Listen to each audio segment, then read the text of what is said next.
సర్పంచ్ల పెండింగ్ బిల్లులపై ప్రశ్నోత్తరాల సమయంలో శాసనసభలో వాడివేడి చర్చ జరిగింది. గత ప్రభుత్వం బకాయిలు పెట్టడం వల్లే పేరుకుపోయాయని మంత్రి శ్రీధర్బాబు ఆరోపించారు. గత సర్కార్ బకాయిలు ఏమీ పెట్టకపోయుంటే ఇప్పుడు అంతా సాఫీగా సాగేదని అన్నారు.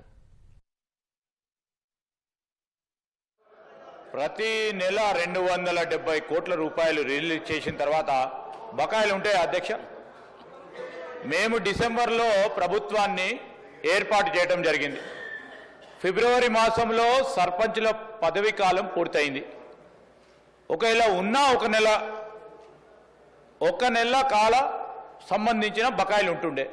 ఆయనేమో ఒక పక్షాన 270 కోట్ల రూపాయలు ప్రతి నెల ఇచ్చాము అని చెప్పినప్పుడు బకాయిలు ఎక్కడివి అధ్యక్ష?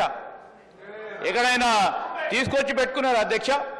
ఈరోజు వారి ప్రభుత్వ హయాంలో సర్పంచులు ఉప సర్పంచులు ఆత్మహత్య చేసుకున్నారు.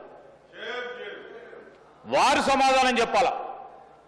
ఈరోజు గౌరవ మా పంచాయతీరాజ్ శాఖ మంత్రివర్యులు చెప్పారు, ఏ విధంగానైతే బకాయిలు మా నెత్తిపైన పెట్టి వారి ప్రభుత్వం ఆ రోజు మేము తీసుకున్న వారసత్వాన్ని ఒకటి తర్వాత ఒకటి పూరించే ప్రయత్నం చేస్తూ ఉన్నాం.